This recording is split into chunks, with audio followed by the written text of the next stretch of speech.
morning. This morning I wanted to talk about what was it like? What was it like to get this diagnosis and what did I go through? I'm doing better now because I am on a medication, but it's still a struggle. When I was first told that I had this disease, it was very difficult to take in. I had trouble retaining information. I think this is probably very typical when someone is told they have something. I have a very aggressive form of this disease, and it is not curable. And that is a lot to come to terms with, knowing that no matter what you do, even with the medication, that it's just slowing down the inevitable. And of course, we always hope that new things will be developed so that that will be a better prognosis. But it was tough, and some of the things I suffered with when I first started having the extreme pain is that my left arm was getting a pinched nerve, I guess, from the neck, and the pain was so severe that I can remember crying and begging my husband to rip my arm off. And I know it sounds crazy, but I did. And then I would roll up in a ball at night in so much pain, just crying, and not wanting my kids, who are older, but not wanting them to see that, to see the extreme pain that I was in. And I wished that somehow I had this pulley system that could pull up on my neck to take the pressure off, because it was so severe and in so much pain.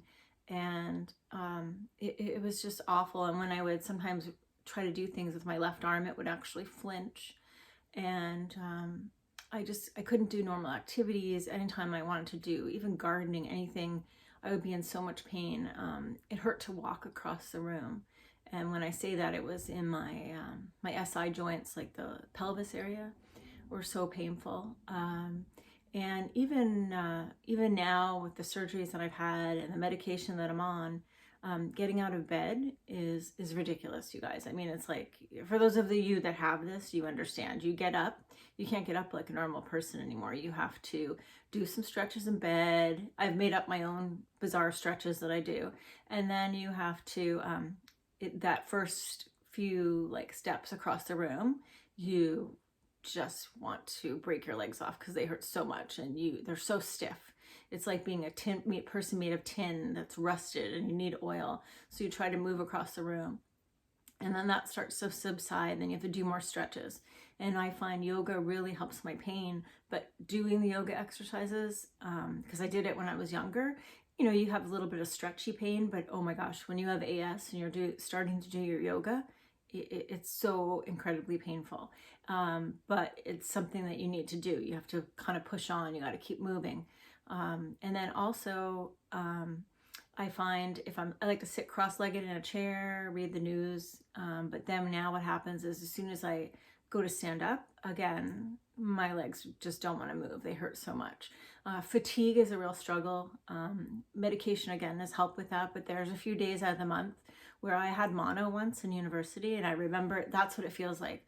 I am so tired that I can barely keep my eyes open. It's such a struggle, and that's all day long. I mean, if you were to actually look at me, I'd be like closing my eyes, and yet I've had a full night's sleep. So it's that can come upon me, and from what I hear, it's because you have so much inflammation in your body that your body's directing all the energy towards the inflammation, that you're just exhausted. So I suppose that means that I would be in a flare at that point. And then, just doing normal things. Like I just want to carry in some of the groceries, or I don't know, move a chair in the house. And then it's like, I pay for it for like 2 days. And that's really frustrating, not having that independence, which is one of the reasons I'll talk about some different gadgets that I found on my channel. So those are my experiences. I'm better now because I'm on this medicine, but I also know the reality is I don't know how long that's going to last. I've already burned through 5 different ones more quickly than most people do. But I just choose every day. I make a choice to be happy. I make a choice to be positive. It is definitely a choice that you make. And I do hope that, I've been yelled at. There's days where I use my handicap parking because I'm so sore, and I get yelled at by people because they say I shouldn't be using it. But you know what? That's, I choose to act like I'm okay.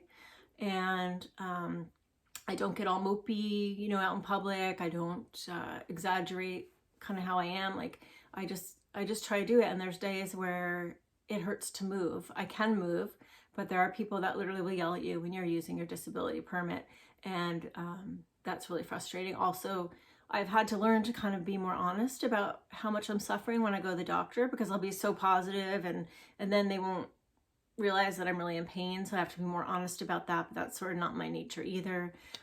So anyway, these are my journeys, and I hope that I hear from other people and other stories. Everybody's experience with this disease is going to be so different, but I appreciate you listening. I wanted to just have a real conversation this morning.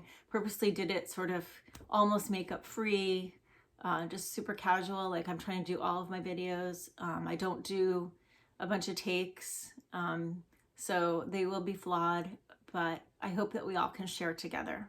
Thank you.